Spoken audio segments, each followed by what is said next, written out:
Top chrono. Boker Tov. Super. Allez. On est aujourd'hui le combien d'ailleurs? Le jeudi, le 30. Allez, on arrive près des pays. Donc celui qui peut aider pour le Kollel, Tavo la Bracha, Paypal vous attend, le check-in vous attend. On est le 30 du mois de novembre, on rentre dans le mois de décembre, et le Yud-Bet du mois de Kislev, le Chaim Tovim, ou Shalom, Shenishma Rak, Besorot Vivot, Yeshuot Venechamot. Juste un tout petit instant, on dédiera ce jour comme d'habitude pour l'élévation de l'âme de Claudine Henriette Bat. Hamisha, c'est incroyable. Rabdimir Abraham Ayakar, mieux que moi. Non, c'est vrai que je suis un peu embrouillé avec toutes les questions qu'on pose la journée, c'est dur de se rappeler. Une grande réfouach Shlemach Lamamira pour tous les malades d'Israël, Bichlal, Moratimi, Akdasha, Vatora, Yehuda, Ben Eliyahu, Yafa Bat Shemesh, sans oublier Tade Batefrat, Miriam Ayakara, Bechen, David, Haïm Ben Noah, qui s'est mis à manger, ça y est, s'est mis à manger, il s'est réveillé de son état. Baruch Hashem, la situation va en s'améliorant. Amen. Beaucoup de courage aux parents qui ont passé une semaine très difficile. Juste un tout petit instant encore. Ziv Ben Magui. J'avais noté des noms. Shnia Khatken. Soyez un peu patient. Ok, top, je ne le trouve pas. Tant pis. Décédé. Et une grande atzlacha bien entendu pour vous tous. Qu'on est Rak Besorot Tovot. Comme on approche de Hanouka à grands pas et qu'on n'a pas fait beaucoup d'halachot, on continuera exceptionnellement aujourd'hui, jeudi. Normalement, on fait les mitzvot de la paracha, et pour l'instant, il n'y en a pas jusqu'au livre de Shemot. Hein. On en a, je crois, dans tout et pour tout dans Bereshit, des mitzvot, puis après, on les reprendra avec l'aide d'Hachem, Beito Bizmano. Quoi qu'il advienne, on est dans Hanouka. J'ai fait ce matin une parenthèse très très importante qui n'a rien à voir avec le sujet que je veux développer maintenant. C'est à propos du Beddin. J'avais expliqué que les lumières de Hanouka ne sont pas que des lumières qui viennent réaviver l'aïmouna, faire grandir l'âme de chaque juif.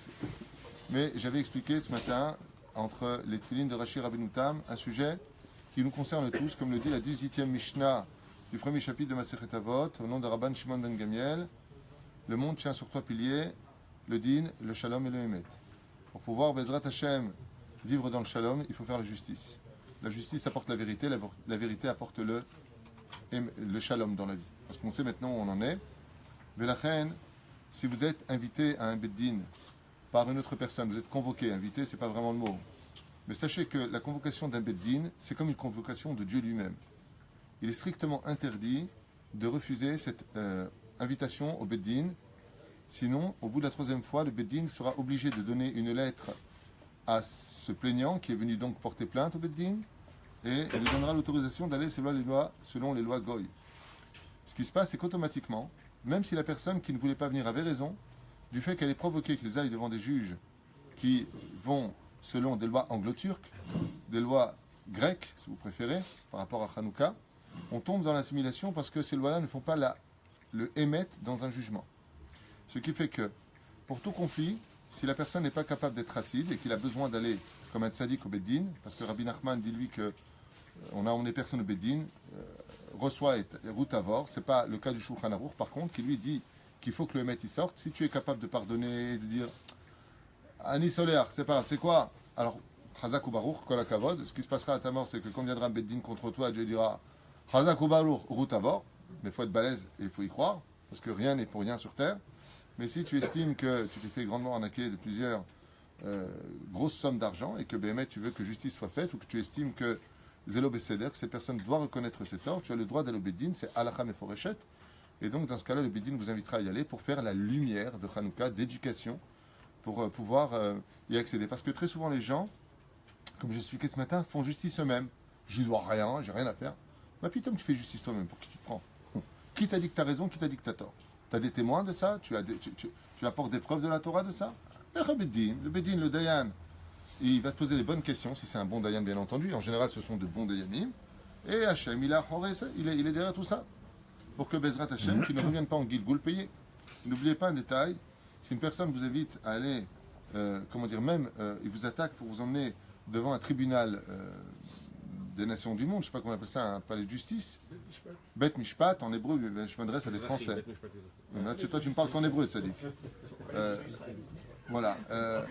Il vous faudra aller d'abord au Beddin avant d'aller à cette convocation et de prendre un avocat. En général, ce qui se passe, c'est qu'on tombe tous dans le piège. Dès qu'on a un conflit quelconque, au lieu de faire la lumière, on fait l'obscurité. Tout de suite, on appelle son avocat. Dis-moi, tu vas me le déchirer celui-là. tu viens de déchirer ton lama. Teda lecha. Avant d'appeler ton avocat et avant d'aller devant la justice, des goïm, c'est-à-dire les lois qui sont pas les lois de la Torah, de la halacha, tu te dois d'abord d'aller appeler le Bédine, tu appelles un Dayan, pas un Dayan, tu appelles le Bédine, tu prends rendez-vous et tu convoques la personne et devant la Torah, tu te disputes et tu montres et prouves tes dires. C'est tout. Il y a Dina de Malchuta Dina, qu'est-ce qu'on fait de ça? Il n'y a pas de Dina de Malchuta Dina pour ce genre de cas, Tzadik. Ça veut dire qu'on ne peut pas habiller, d'ailleurs une grande marloquette à savoir, est-ce qu'en Israël il y a Dina de Malchuta Dina Bichlal, ici, parce qu'ici c'est le pays d'Hachem, il y a déjà un propriétaire. Donc si c'est Dina de Malchuta Dina, tout va selon Hachem. Tu comprends? Parce que si Dina de Malchuta Dina, c'est que la loi demain estime que tous les juifs en Eretz Israël doivent être Mechalel Shabbat, alors Dina de Malchuta Dina. C'est Dina de Gehinam, oui. Est-ce que le vitour est plus grand que d'appeler quelqu'un au dîner? Ou c'est l'inverse? Il n'y a pas plus grand que ça. Parce qu'on me dit souvent que... Dina de Malchuta Dina, ça veut dire qu'on va selon la loi du pays, comme par exemple dans les lois du travail. Par exemple, vous êtes en France, d'accord? Il y a des lois pour le travail, c'est je crois 40 heures, 36 heures, 20 heures, je ne sais pas combien de temps ils travaillent en France, 2 heures par semaine, je sais pas, 5 minutes. Non, je charrie, hein, c'est pas méchant. Mais en tout cas, en France, c'est le pays où on t'encourage à gagner plus d'argent en travaillant pas qu'en travaillant. Contrairement aux autres pays comme les États-Unis ou Israël, où ici tu ne travailles pas, tu ne bouffes pas. Alors, résultat des courses, c'est mon petit déjeuner du matin. C'est de la rabache. Tu vois, pour ne pas faire de jalousie, j'ai fait Chamor Vezachor. Exactement. Qu'est-ce qu'il dit? Dina de Malchuta Dina veut dire qu'on va selon la loi du pays. C'est-à-dire que si maintenant j'ai un problème avec mon ouvrier et je vais au Beddin, le Beddin sera obligé de se plier aux lois du pays dans lequel je suis. C'est-à-dire que le patron a d'obligation vis-à-vis de Dina, le Din, la justice de l'État qui impose. Donc Dina de Malchuta Dina. En Eretz Israël, c'est pas si simple que ça. On peut l'utiliser selon certains poskim dans certains cas, mais pas dans tous les cas. En tout cas, dans le cas de la justice, d'aller devant le palais de justice, où le pire des pires, la Cour suprême d'Eretz Israël, dirigée elle-même par aussi bien des Palestiniens que des Israéliens, il faut quand même le rappeler, et puis des sectes, comme Barak, qui à l'époque était le chef d'une secte en Israël et qui était le juge de la Cour suprême. On voit aujourd'hui que cette même Cour suprême fait le travail des Palestiniens, c'est elle qui démantèle nos maisons, c'est elle qui nous jette en dehors de nos territoires, c'est elle qui... Pourquoi? Parce qu'on a joué avec le feu, et quand on joue avec le feu, on se brûle tôt ou tard, et aujourd'hui, quand les Palestiniens ont des problèmes, ils font appel à la Cour suprême des lois anglo-turques, ça veut dire tout ce qui nous a haïs le plus, c'est les Anglais qui nous ont pourri la vie, les Turcs qui nous ont pourri la vie, résultat des courses, c'est eux qui nous jugent. On est vraiment, on ne peut plus bêtes. Voilà. Par contre, pour vis-à-vis de la Torah, c'est notre terre, et ça ne se discute pas. Tu vois, si on avait été devant un tribunal rabbinique, c'est notre terre et ça ne se discute pas. Mais bon, on a inventé un peuple il y a 120 ans, même pas 120 ans, qu'est-ce que je raconte? On a inventé un peuple il y a 80 ans, même pas, il n'y a même pas 78 ans. On a inventé un peuple qui s'appelle le peuple des Palestiniens. On a inventé ce peuple. Aujourd'hui, ce peuple existe parce qu'on en a fait un pot pourri, c'est-à-dire venu de tous les pays qui nous entouraient. Et puis aujourd'hui, on en a fait un peuple et l'histoire est tronquée avec ça. Mais j'aimerais bien qu'il rira le dernier Bezrat Hashem. Ken, alors? Le vitour que je posais la question, il a dit c'est plus grand. La question, est-ce que Bachamaï mais Donc, Batrim aussi... Nissim pose la question et il dit, est-ce que d'annuler un Beddin, c'est-à-dire quelqu'un a eu un conflit avec toi, tu veux ni l'emmener au Beddin, ni tenir rancœur, tu annules. C'est ce que tu es en train de dire? Rabbi Nachman dit que c'est le plus haut degré. La question, est-ce que là, Bachamaï mais Batrim Logam? Gam, si vraiment dans ton cœur tu es capable d'annuler, sache que c'est extrêmement dur. Imagine que quelqu'un te doit 50 000 shekels, t'annules? C'est parce que tu n'as pas d'espoir. Non, parce que... Mais imagine le mec qui peut te rembourser ses 50 000, il a plein de maisons, il a tout ce qu'il faut, tu annules? Je ne voudrais pas arriver à ce niveau. Alors imagine que cet homme-là, il t'est pris 50 000 shekels, et tu as des preuves que devant le Bédine, il doit te les rendre, tu as des témoins, il ne veut pas te les rendre, et il joue avec toi, et toi tu dis, tu sais quoi, refrais, allez, animevater. Alors, essaye et tu verras que tu as le son qui se caille au moment où tu le dis, parce que c'est extrêmement dur quand tu peux faire justice. C'est bien, les éousés. Mais il y a des cas où même selon Rabbi Nachman, c'est pas évident de laisser tomber. Malgré tout, de ce que j'ai étudié, il dit laisse tomber aussi. Mais c'est pas si clair que ça. C'est si on te fait un mauvais nom. Par exemple, parce qu'il y a une yann comme ça dans les prophètes d'être propre devant Dieu et devant les hommes. D'accord? L'homme doit être propre devant Dieu, devant les hommes. Donc on te fait une mauvaise réputation. D'accord? On vient, on dit, t'es un homme à femme, t'es un homme à ceci, t'es un voleur. Non, dans ce cas-là, il faut venir faire preuve de ta personnalité. Mais il y a deux cas de figure. Il y a le cas de figure de celui qui est un homme ordinaire. Ça veut dire qu'on connaît à peine, c'est le copain de tout le monde et de personne. Donc dans ce cas-là, Mazé Méchanem. Mais s'il a un titre, s'il représente la Torah, et que là, il fait le malin en disant qu'ils disent de moi ce qu'ils veulent de toute façon. Zelonachon. Zelonachon. Pourquoi Zelonachon? Parce qu'il ne s'agit pas de ton kavod, il s'agit du kavod de la Torah. Donc dans ce cas-là, il faut faire lumière. Donc vraiment, comme j'ai expliqué tout à l'heure, Hanouka, ça veut dire l'éducation d'Hachem. Chanoch Hachem. Il faut savoir, Béhémet, éduquer les gens, respecter la lumière d'Hachem. Et dans ce cas-là, si tu es un homme de Torah et qu'on t'a fait un sale nom, tu as le devoir, Béhémet, d'emmener les gens Bédine.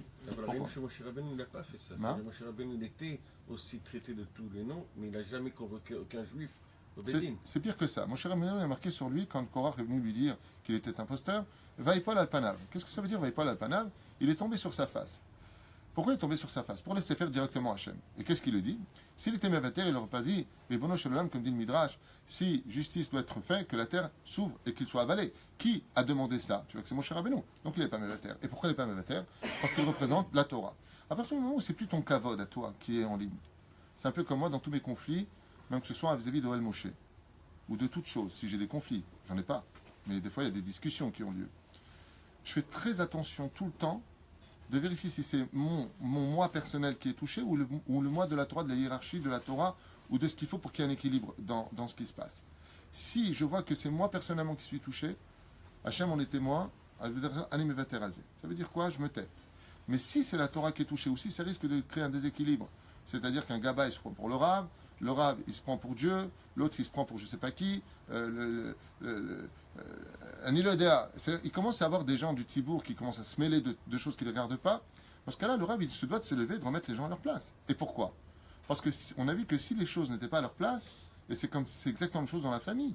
Si le père vient et laisse tout faire, comme un couple récemment qui était dans mon bureau, le fils qui a insulté ses parents comme moins que rien, il fait ceci, il fait cela. Résultat, on arrive à des situations où si les choses ne sont pas à leur place, alors c'est le balagan, c'est le maboul. Là, il faut faire très attention à ces notions-là, Bezrat Hashem, que savoir intervenir, c'est pour ça que la halakha nous dit qu'un rav se doit avoir un huitième de Gahava. Ce huitième de Gahava, pourtant l'orgueil, c'est assourd. Mais un huitième de Gahava, c'est comme pour le patron. Un patron qui n'est pas patron et qui quitte sa place de patron parce qu'il estime qu'il est que poussière face à ses ouvriers, eh bien, ça fera ce qu'on dit en France. Les patrons sont des ouvriers et les ouvriers sont des patrons. Résultat des courses, ça ne peut pas fonctionner.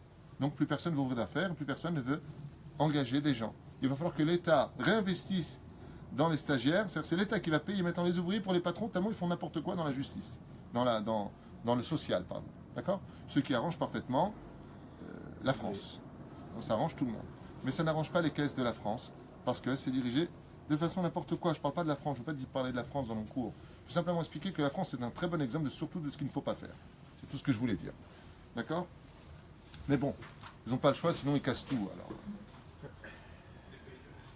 Hein?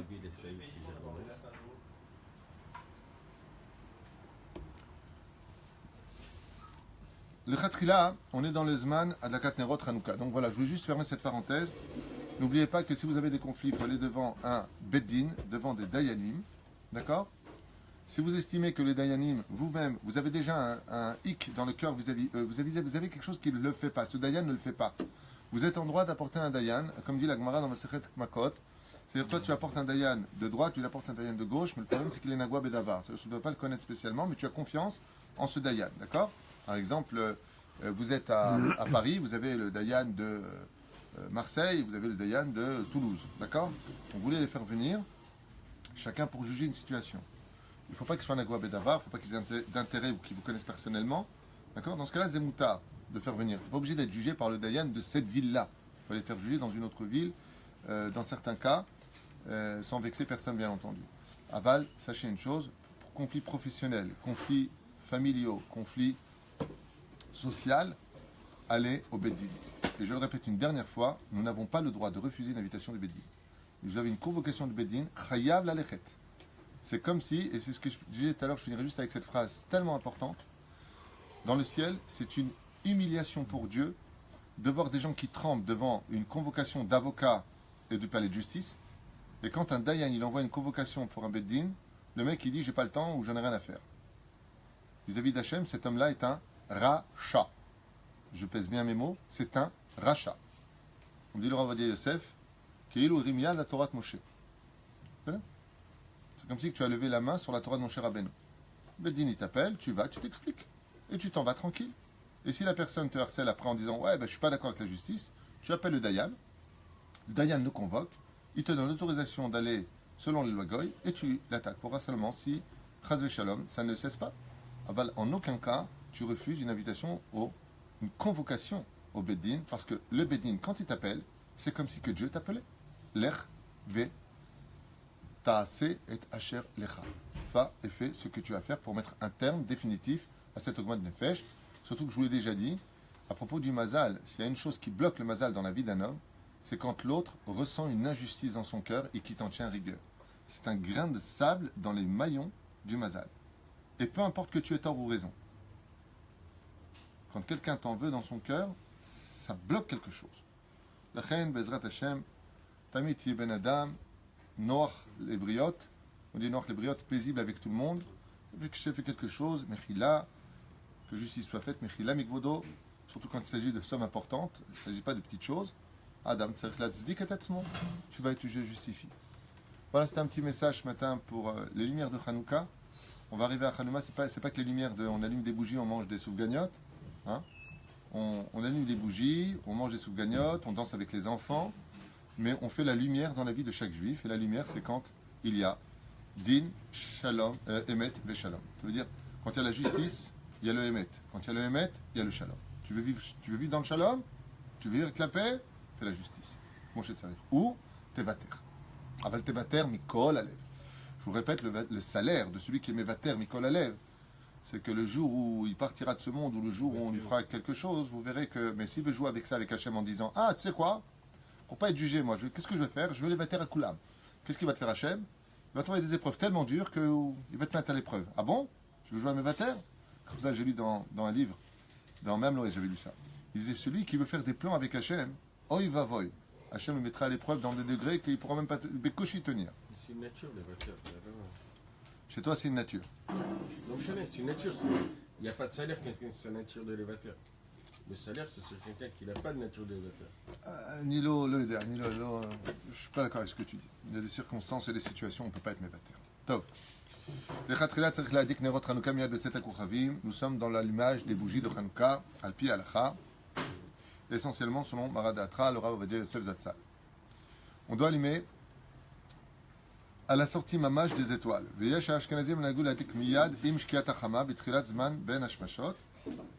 y en a qui ont, les Ashkenazim, un tout petit peu avant, le Tzet HaKochavim, Beben Hashmashot, donc un tout petit peu avant le temps.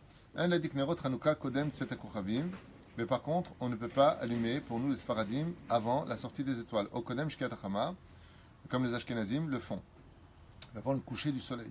D'accord?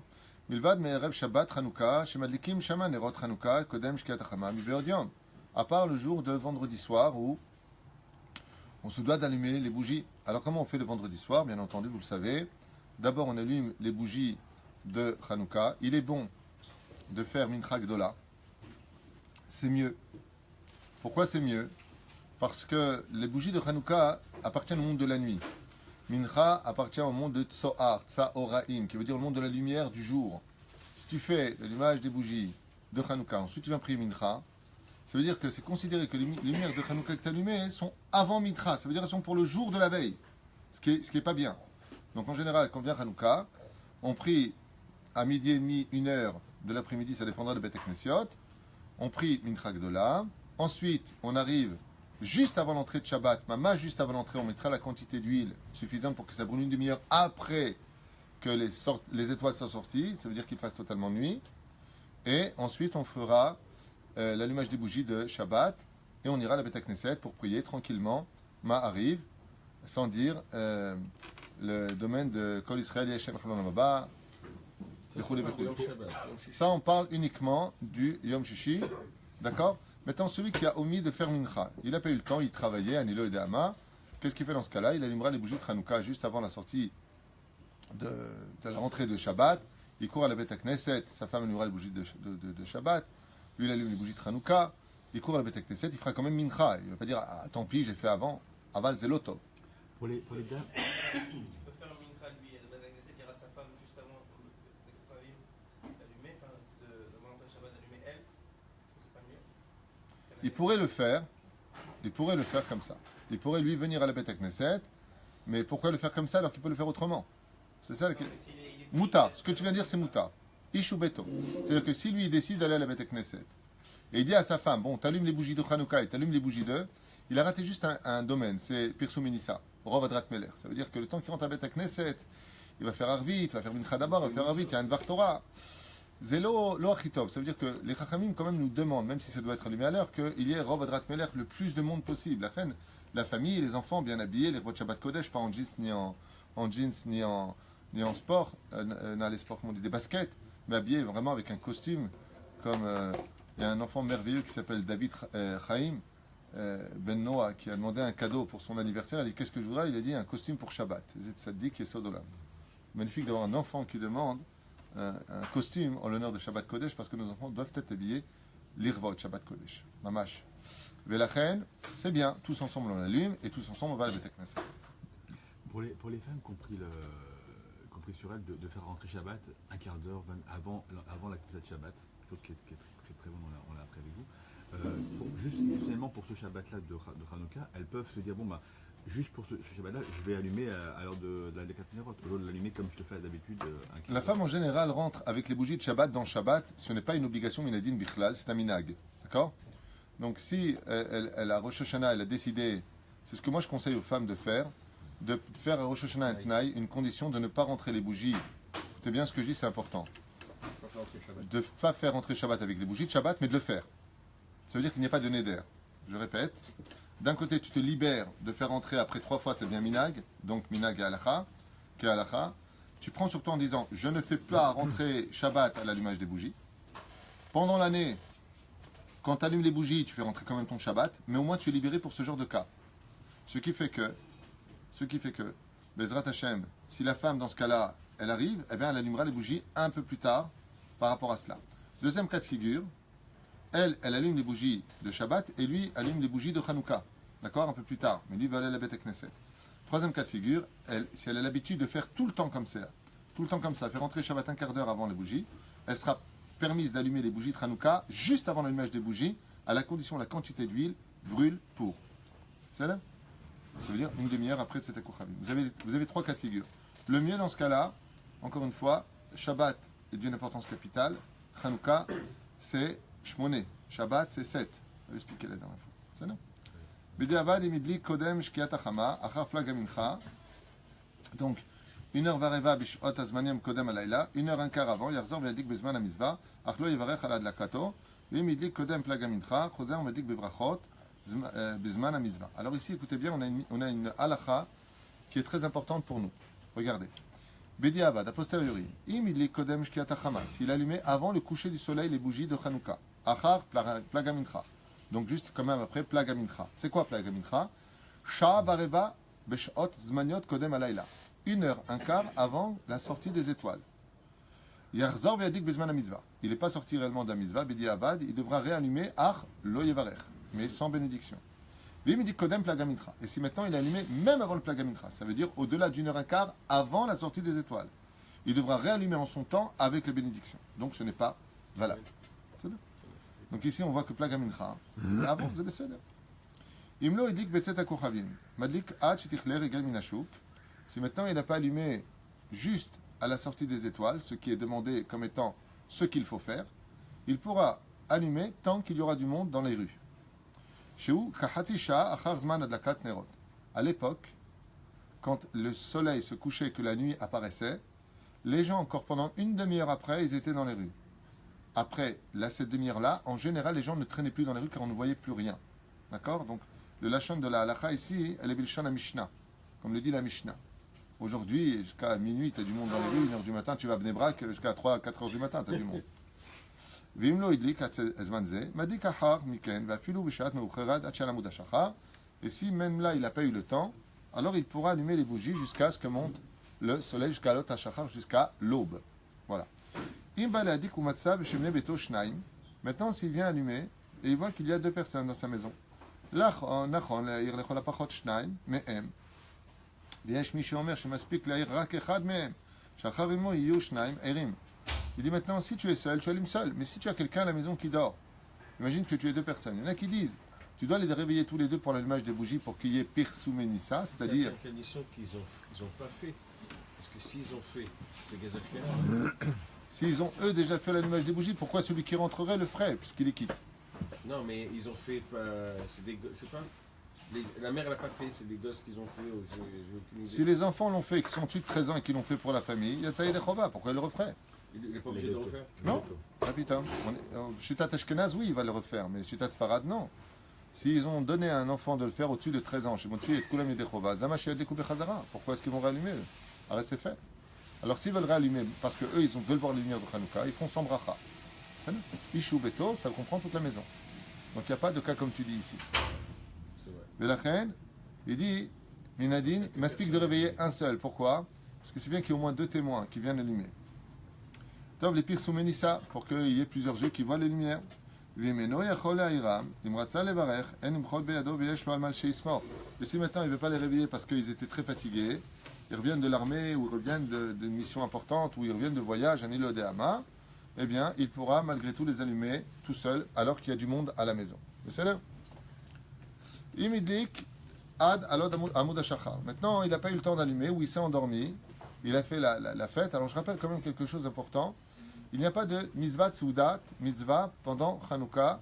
Il n'y a pas de mitzvah de faire un repas pendant Hanouka, min adin. C'est pas obligé. Pourquoi? Parce que malgré tout, le ta'am, la raison des chachamim, c'est de laisser un ta'am spirituel. Complètement spirituel. Ça veut dire que si on a fait un repas, le repas c'est de la matérialité. Chez nous, ça devient de la spiritualité, parce que la table, c'est comme le misbéach, on fait des brachot avant et après, qui doit aller Adam. Ce n'est pas que sur le pain que tu verras, mais sur la bénédiction que tu prononces. Malgré tout, c'est bien de faire des séoudot. Sachez-le. C'est... Des fois, je vous dis quelque chose qui va peut-être vous faire rire, mais des fois, Hachem ne nous demande pas des choses, mais il attend de nous cette chose. Ça veut dire que il n'y a pas de mitzvah, mais tu vas organiser, Bezrat Hachem, un repas, hein? Voilà, c'est exactement ça. Zman Halel Veoda, c'est un moment de louange et de remerciement pour Hachem.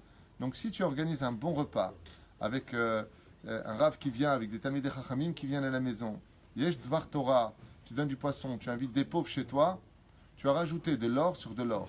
C'est-à-dire que c'est vraiment quelque chose de très bien et c'est attendu par Hachem. Si bien entendu tout ton truc c'est de t'en foutre plein la panse, comme diraient certains, boire du vin et t'éclater et faire le zouave parce que c'est Hanouka, ça peut ressembler à un repas de Noël et c'est pas du tout la dinde qu'on attendait de toi. On attend tout simplement de toi quelque chose qui soit dans la Gdusha. Donc si tu viens, je fais un super repas, tu invites des invités pour parler de Hanouka, de la lumière des mitzvot, de l'éducation, alors sachez que c'est quelque chose de très apprécié par Hachem, même si ce n'est pas demandé. Cette fois, le roi, qu'est-ce qu'il fait? Il fait... Ça veut dire j'ai soif. Tu ne vas pas dire mitzvah d'aller me chercher de l'eau. Il attend de toi que tu bouges. D'accord? Même si il est très dangereux en général de faire des choses que Dieu ne t'a pas demandé. On l'a vu plusieurs fois dans plein d'exemples dans la Torah. C'est-à-dire, comme Moshe Rabbeinu qui a commis l'erreur pour le bâton de frapper. Dieu ne t'a pas demandé, mais il a voulu protéger les enfants d'Israël en disant si le rocher m'écoute et que les enfants d'Israël ne m'écoutent pas, c'est honteux pour les enfants d'Israël. C'est-à-dire que le rocher, il écoute plus le Rav que les enfants d'Israël. Alors il l'a frappé pour dire que les enfants d'Israël, quand je parle, ils écoutent, mais le rocher, il faut que je le frappe. Pour dire qu'Israël est plus haut qu'un rocher. Ça, il y a plein d'explications à ça. Aval Mitzat Sheni, il y a des moments où Hachem, il attend de toi, comme par exemple la Tzedaka. Tu as donné ma spique de Tzedaka. C'est bon, tu as de l'émouna, donne un peu plus. Alors c'est vrai que la Torah, elle te dit jusqu'à 20% de peur que toi-même tu manges. Alors si tu as de l'émouna, tu donnes plus, Dieu il te rajoute. Tu comprends? Il y a des moments où, c'est pareil pour Hanouka. Il n'y a pas de mitzvah comme Purim. Purim, il y a le Mishtek, obligatoire, qui fait partie des 4 mitzvot de Purim. D'accord? Aval, Hanouka, il n'y a pas d'obligation. À ce résultat des courses, Zedavar, Nachut, Veyafé, d'organiser, si tu le veux, tous les soirs de Hanouka, si tu le veux, au moins un soir de Hanouka, avant d'organiser quelque chose, une fête. En général, ici, on a l'habitude d'organiser une fête pour les enfants. Enfin, ils ont tous grandi grâce à Dieu. On a l'habitude d'organiser une soirée, en général, pour Oel Moshe, avec Soufganiot, cours sur Hanouka. On parle avec les enfants. Quelque chose de Mahod, il a fait, Baruch Hashem. Mahod, Kedaï de le faire, d'ailleurs, pour le couple, tu seras là, Hanouka. Donc, on organisera avec les jeunes une grande soirée. J'essaierai d'être là aussi, avec des Soufganiot, pour parler un petit peu de Hanouka et donner la parole aux jeunes. Parce qu'aujourd'hui, il faut savoir que la génération a plus besoin de parler que de t'entendre. Je sais pas si vous comprenez ce que je viens de dire, mais c'est très important de le savoir au niveau psychologique. Les enfants, tout ce que tu vas leur dire, sachez-le, c'est horrible. Hein. Ils le savent. Ils le savent qu'ils ne sont pas bécédaires, ils savent qu'il ne faut pas répondre. Ils savent. Alors, quel est le problème? Ben, ils ont des choses à te dire. Alors, arrête de parler un petit peu et sache un peu écouter quel est le problème pour pouvoir mieux savoir répondre et cadrer la situation. C'est bien? Top. C'est une parenthèse dans la parenthèse. לכן, אם היא לא הדליקה עליה שמות השחר, שוב אינו ידליק באותו יום לאחר מכן. Si la personne elle a raté d'allumer les bougies un jour et monter le soleil, l'aube s'est levée, il ne pourra pas allumer par la suite pour cette journée déjà passée. Il y en a qui disent que malgré tout, même si la journée est passée de la veille, tu pourras allumer ta bougie, les Nerot de Hanouka, mais sans bénédiction. ובלילות שלאחר מכן, מדליק כשאר בני אדם ואין לו תשלומים לאותו לילה שלא הדליק בו. Et là, ici, ils disent quelque chose qui, par exemple, n'est pas le cas de Shabbat pendant des décennies. Alors là, je fais une parenthèse aussi très, très importante, al-pi halakha. Dans les lois de Hanouka, si j'ai oublié d'allumer les bougies de Hanouka, je n'ai pas la possibilité de rattraper ça. Ça veut dire que je ne peux pas aller le lendemain, c'est le 4e jour, je ne peux pas rajouter 5 bougies en disant, bon, j'en rajoute une pour celle de la veille. En d'avoir casé. C'est-à-dire, avar, zmano, batel korbano. À partir du moment où le temps est passé, ben, il est passé. Je ne peux pas le rattraper. Ceci étant, pour les bougies de Shabbat, c'était différent pendant une certaine époque. Je vais m'expliquer. C'est-à-dire que si je n'avais pas allumé les bougies de Shabbat, je me devais, tous les Shabbats de ma vie, rajouter une bougie. Au lieu de 2, 3. Si j'ai raté encore un Shabbat d'allumer les bougies, alors 4. Si j'ai raté, 5. À vie, tout le temps. C'est-à-dire, on ne rate pas trop, sinon ça fait... Un gâteau d'anniversaire. Ce que j'allais dire. Le Rav Ovadia, il dit non, il n'y a plus besoin de faire ça aujourd'hui. Pourquoi? Il dit parce que les lumières de ta maison viennent faire le tikkun des bougies que tu n'as pas allumées. Tu n'as plus besoin de faire ça. Pourquoi? Parce que il m'a dit Noura, si j'allume une lampe, je dis la bracha, j'allume, je fais la mitzvah. Il dit avant, pourquoi on faisait ça? Tu rajoutes. Parce qu'il n'y avait pas moyen de trouver une autre lumière pour réaviver les lumières que tu as oubliées. Mais maintenant, comme tu laisses la salle de bain allumée, tu laisses le salon allumé, tu laisses allumé, le couloir allumé, des fois une petite lampe comme ça de Shabbat allumée dans la chambre. Étant donné que tu allumes des lampes, c'est là. Il y a une déa qui dit comme ça que j'avais lu. Avant quoi qu'il advienne, pour Hanouka, enlo tashlumin. C'est là. Il y a des questions? Si y en a, tu peux les poser. Ah oui, le fanav, mitzvah adlakat nerot Hanouka, bitfilat arvit. Yakdim litpalel tfilat arvit kodem adlakat nerot Hanouka, c'est-à-dire kodem. Il y a 2 raisons pour lesquelles on fera arvit avant l'allumage des bougies de Hanouka. La première raison, c'est qu'on fait tous les soirs arvit et on allume les bougies que 8 jours. Donc, qui est la priorité? Celui qui est le plus fréquent. Donc arvit. La deuxième raison, c'est quoi? Il y a 2 raisons pour lesquelles on doit toujours faire arvit avant l'allumage des bougies de Hanouka. La première raison, Tadir, Misheno Tadir, Tadir Kodem. La deuxième raison, non. Pourquoi on devrait faire arvit avant l'allumage des bougies de Hanouka? Parce que dans arvit, il y a le Kiryat Shema. Et le Kiryat Shema, Mizvat Aseh Deoraita. C'est une Mizvat de la Torah. Tandis que les Nerot de Hanouka, c'est des Rabbanan. Entre priorité à une Mizvat de la Torah, une priorité à la Mizvat des Rabbanan, priorité à la Mizvat des Oraita. Donc de la Torah. Étant donné que dans arvit, nous avons Kiryat Shema, Sheneemar, Urshor Becha Uvkumecha, quand tu te lèves et quand tu te couches, tu devras faire arvit. Ouais. Donc automatiquement, qu'est-ce qu'il y a? Donc automatiquement, c'est d'Oraïta. Hanouka, des Rabbanan, des Chachamim. La reine. 2 raisons pour lesquelles on fera arvit avant l'allumage des bougies de Hanouka. Utfilat arvit dira yoter me'adakaterot Hanouka vechen min ag asfaradim ve'edut hamizra litpalel arvit miyad b'shkiat hachama. Et c'est pour cela que nous, les Sfaradim, tout de suite, à shkiat hachama, au coucher du soleil, nous pourrons tout de suite commencer arvit. Shkiat hachama, dès qu'on le fait, on fait arvit. Donc, la différence qu'il y a à la Beth Knesset, c'est qu'on allume entre Mincha et Arvit, mais on ne sort pas de la mitzvah de la Beth Knesset, donc Zelo Meshane. D'accord? On ne sort pas de la mitzvah, donc tu les allumes à la synagogue. Pourquoi à la synagogue on les allume? Quelle est la raison de les allumer? Arrête, tu vas les allumer chez toi. Pirsou Menissa. Parce que comme on l'a déjà expliqué, publication du miracle. C'est-à-dire? Donc comme il y a beaucoup de monde, on le fait. Par contre, pour Arvit, de Motzei Shabbat, c'est un peu différent. D'abord, on fait Arvit. Ensuite, tout de suite après, on fait Adlakat Nerot Hanouka. Et ensuite, on fait la Havdalah. À la maison, c'est pas pareil. On fait d'abord l'Avdala et ensuite l'Adakat Nerot.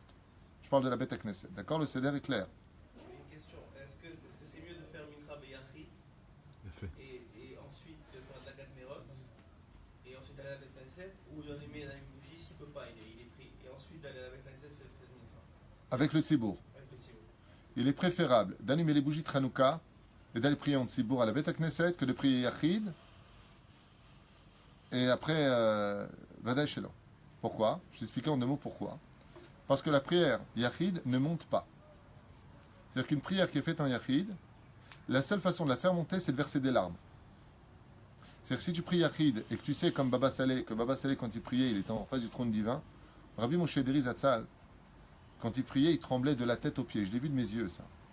D'accord? Il tremblait de la tête aux pieds. Quand il finissait les 3 pas en arrière, il avait besoin de s'asseoir pour retrouver son souffle. Un jour, j'ai posé la question, j'ai dit, mais pourquoi vous tremblez dès que vous êtes dans... Je sais pas, vous êtes debout comme ça devant le mur et puis vous tremblez dans tous les sens. Je ne sais pas ce qu'il faisait à l'époque. Il m'a dit, quand tu sauras, tu comprendras. Plus tard, quand j'ai fait tchouva, et que j'ai commencé à faire ma Amida, j'ai compris qu'on se tenait devant Hachem. J'ai jamais tremblé, moi. Sauf si j'avais froid. Rabbi Moshe Deri, il tremblait de la tête aux pieds, et quand il faisait l'Amida, il se mettait comme ça. Lama. Mais tu sais ce que c'est dur de se tenir devant Hachem. Si tu as ce niveau-là comme Baba Saleh, Rabbi Moshe Deri, en Tzibour ou Yahid, Mazé Meshane. Ta prière, elle monte. À notre niveau à nous, il faut 10 pour que notre prière, elle monte, ou que tu verses de grandes larmes pour que ta prière soit entendue. J'imagine mal quelqu'un qui est pressé, faire à Yahid, Hachem se fait ça s'appelle la Tzeti Dechova. Dans ce cas-là, comme nous dit la Hassidout, soit au-dessus de tout. L'Echtit Palais Betzibour, le mieux, et c'est de prier plus tôt. C'est là? Et une autre question, il a dit, est-ce qu'il y a un temps propice après l'allumage, c'est le meilleur temps pour parler à Hachem, non? C'est un moment propice. Et alors, quel rapport? Non, c'était une question. Elle demande- Est-ce que c'est un moment propice? Alors oui, l'allumage des bougies de Hanouka et le salaire qui nous est donné pour les bougies de l'allumage des bougies de Shabbat, c'est le même. Eve, Banim, Talmidei, Chachamim. Tu auras des enfants qui seront dans la Torah. Ça veut dire qu'ils auront le potentiel, si tu les éduques sur le chemin de la Torah, bien sûr. Le mec, il aime les bougies de Shabbat avec de l'huile d'olive, il les met dans l'école laïque. Tu n'attends rien de ce résultat. C'est-à-dire que tu les emmènes là où il faut, le Yetzirah aura moins d'emprise parce que la lumière de leur âme brillera plus fort, brûlera le Yetzirah, grâce à ce que tu as fait. Alors il faut savoir effectivement qu'à l'allumage des bougies de Hanouka, ainsi que à l'allumage des bougies de Shabbat, c'est Sha'at et Tratzon. Le ciel s'ouvre, bizarrement, et c'est un moment pour prier, pour avoir le shalom dans sa vie, le shalom bait, et l'éducation de nos enfants particulièrement. C'est vraiment des moments de Ratzonot. Une fois que tu as allumé les bougies de Shabbat, la femme, elle prie des heures si elle veut, si tout est prêt. Elle m'a la sorte. C'est là.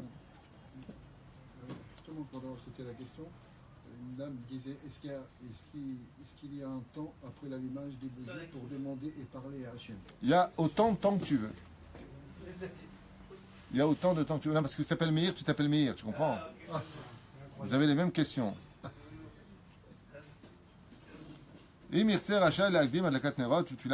Alors maintenant, il dit comme ça. אם לא יתפלל ערבית עד צאת הכוכבים, וחושש שמא עד שיתפלל ערבית יעבור חצי שעה מזמן צאת הכוכבים, אם ירצה רשאי להקדים את נרות חנוכה, הדלקת הנרות, לתפילת ערבית. Si maintenant une personne, il a juste un petit problème, c'est que maintenant il est dans la demi-heure après la sortie des étoiles. Cette halakha-là n'est pas très connue, alors écoutez-la bien. Et il dit, mince, si je prie Arvit, je vais allumer les Nerot de Hanouka après la demi-heure de Tzet HaKochavim. Je voudrais être dans le temps de Tzet HaKochavim. Dans ce cas-là, c'est bien qu'il ait un témoin. Il sera permis d'allumer les Nerot de Hanouka et aller prier Arvit tout de suite après. S'il est certain de ne pas oublier. Vous savez? Manger, bien entendu, c'est encore une autre... Hein? Comme pour manger, oui. Ah, tu veux dire comme pour manger. Oui, tout à fait. Pourquoi? Parce qu'il dit, attends, Chaval, étant donné que le meilleur moment d'allumage des bougies de Hanouka, c'est à Tzet HaKochavim, pendant la première demi-heure. Si maintenant je suis à un quart d'heure, je suis encore dans la demi-heure, si je les allume pendant ce temps-là, je suis dans le best, je suis dans le meilleur moment d'allumage des bougies de Hanouka. Et après je vais faire Arvit, c'est moutard. Mais à une condition, c'est bien qu'il ait aussi un témoin, quelqu'un qui lui rappelle qu'il n'a pas fait Arvit, ou qu'il sait parfaitement qu'en allumant, il va tout de suite à la Beth Knesset prier Ma'ariv. C'est ça? Minag Ashkenazim, nos frères Ashkenaz n'ont pas tout à fait la même loi. Je m'indiquim les rots Hanouka miyad b'shkiat hachama. Donc eux, dès que se couche le soleil, pas Tzet HaKochavim, mais Shkiat HaChama, donc un peu plus tôt, ils allument les bougies. Malikim Kolet, eux, ils allument quand? Kodem Tfilat Arvit. Les Ashkenazim, eux, ils allument Bichlal avant même la prière de Arvit. ומנהג אותם אשכנזים שמדליקים בצאת הכוכבים, שיש להם מהם להתפלל ערבית אחר הדקה, ויש להתפלל קודם הדקה. Il dit comme ça. Mais Quoi. c'est pas grave, on n'est pas rentré dans la fête, comment ils peuvent allumer avant? C'est leur minhag tzaddik. Shabbat aussi. מנהג אותם אשכנזים שמדליקים בצאת הכוכבים, et les אשכנזים qui allument comme nous à צאת הכוכבים, il dit ici, יש מהם שמתפללים ערבית אחר הדלקה, il y en a qui prient parmi eux avant l'adlaka, ויש מתפללים קודם הדלקה. Et pas tous les Ashkenazim font la même chose. Il y en a qui prient avant, il y en a qui prient après. Il explique un petit peu pour ne pas que les gens soient choqués quand ils rentrent dans une synagogue de voir un seder qui serait différent d'une autre. Oui. Il y a une distinction qu'on pourrait faire parce qu'il y a une femme qui dit alors quand moi je fais la prière et Yachid à la maison, mais la femme c'est pas la même chose. Elle demande, elle dit alors quoi ça monte pas, les personnes qui m'écoutent. Mais non, quand je parle ça monte pas, c'est que pour les hommes, une femme, ça vaut au moins 10 hommes. Mais non, une femme. Ah, une femme. Et c'est Mitzvah Zman Grama. Moi, je connais un mec, il a divorcé, sa femme, je lui ai dit, mieux vaut que tu aies affaire à 10 mecs qu'à ta femme. Non, non, non. Une femme n'a pas besoin de minyan bichlal. Une femme, elle est constamment proche d'Hachem et tfilata nishma'at. Sa prière est toujours entendue. Hein? Ah. Non, mais une femme, plaisante. Qui c'est qui voudrait avoir une femme? On ne veut pas avoir affaire aux femmes. Vous êtes gentils, on est gentils. C'est bon, j'en ai eu. La reine Bezrat Hashem, une femme n'a pas besoin de venir, comme dit le Gaon de Vilna, aller va et qu'une synagogue puisse obtenir le même niveau qu'une femme qui prie seule à la maison. La femme, elle est regesh, elle est bina, elle est esh Hashem. Hein? Ah, il y a des pouces. Non, non, non, ce que je dis, c'est pas pour gagner des points. D'ailleurs, je ne suis pas là pour ça. Le seul à qui je veux plaire, c'est Hashem. Aval, ce que j'enseigne, ce sont d'ivrer le Kim Chaim Zehemet. La femme n'a pas besoin de ça. Il faut savoir que, comme le dit d'ailleurs la Gemara, quand une femme pleure, c'est Dieu lui-même qui vient récupérer dans les marqués un ange, vient récupérer dans un sefel, dans un bol, chaque larme d'une femme. Hachem est très très proche chez Neymar, chez Hassani Kirtsono. La femme n'a pas besoin, je rappelle que le Gaon de Vilna n'avait même pas de Ezrat Nashim dans sa synagogue, il n'avait pas de place pour les femmes. Toute la synagogue et le haut de la synagogue du Gaon de Vilna, dans la ville de Vilna, n'avait pas de... Pourquoi le Gaon de Vilna, il disait deux choses. Il dit... D'abord, ça perturbe la prière des hommes quand les femmes viennent à la synagogue. Tiens, voilà ta femme, elle appelle, prend le petit, prend le machin.